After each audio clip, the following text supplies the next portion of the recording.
Sobat Wendy, kali ini kita masuk ke bab larutan elektrolit dan non-elektrolit. Soal kali ini diketahui ada 3 larutan, yaitu MgCl2, kemudian C6H6, H3PO4 dengan konsentrasi yang sama.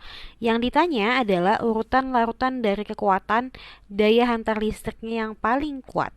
Oke, baik. Kita identifikasi dulu masing-masing dari larutan. Yang pertama, MgCl2 itu adalah salah satu contoh larutan garam di mana dia itu termasuk gabungan dari senyawa asam dan basa sehingga dia bisa kita ionisasi dalam air menjadi MgCl2 Mg2 plus 2Cl-. Baik. Kemudian nanti selanjutnya adalah C6H6. C6H6 ini adalah benzena.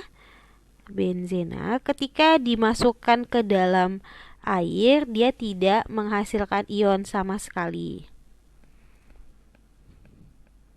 Ini sengaja saya langkau supaya nanti jika dijelaskan lagi itu bisa masuk ke space-space yang kosong. Baik, untuk selanjutnya adalah larutan H3PO4. H3PO4 ini termasuk asam lemah. Ini masih bisa terionisasi sebagian. Jadi kalau di dalam air dia itu sebagiannya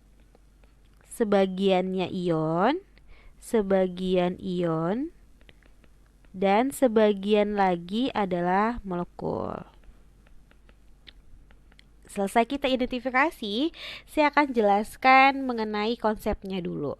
Untuk menentukan kekuatan daya hantar listrik larutan yang paling kuat dengan konsentrasi yang sama, kita bisa menentukan dulu jenis larutannya dulu. Kan kekuatan nih, jenis larutan. Jadi namanya jenis larutan berdasarkan daya hantar listrik itu ada 2. Yang pertama adalah elektrolit, yang kedua adalah non-elektrolit. Nah, untuk elektrolit ini sendiri itu ada 2. Yang pertama adalah elektrolit kuat dan elektrolit lemah. Sedangkan non-elektrolit emang cuma elektrolit lemah saja.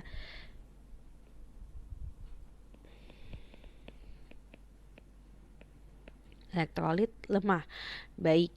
Oke, jadi berdasarkan daya hantar listrik yang paling terkuat, berarti yang paling kuat itu adalah si elektrolit kuat. Jadi gini konsepnya.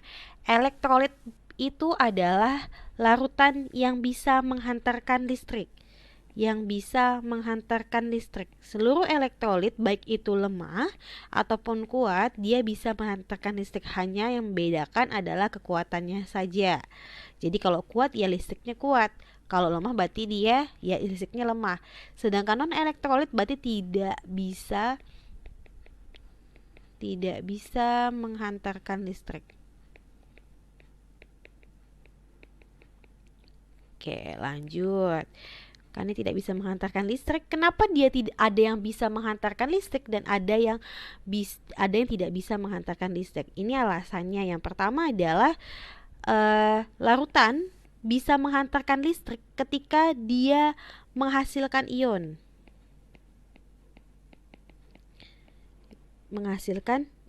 Ketika dia tidak menghasilkan ion, maka dia tidak bisa menghantarkan listrik sama sekali.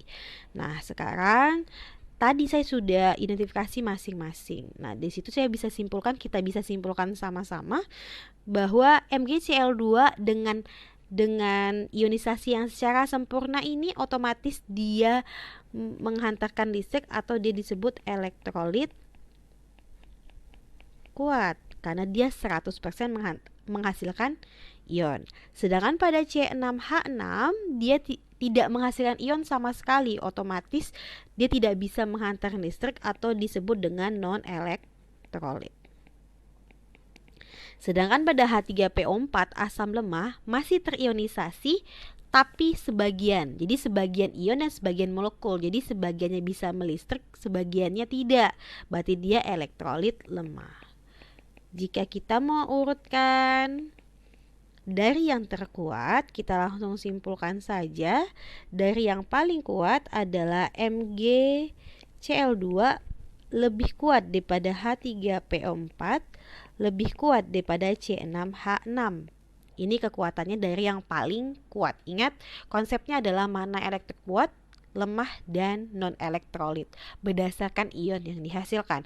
Baik, semoga mudah dipahami. Selamat belajar Sobat Brandly, salam edukasi.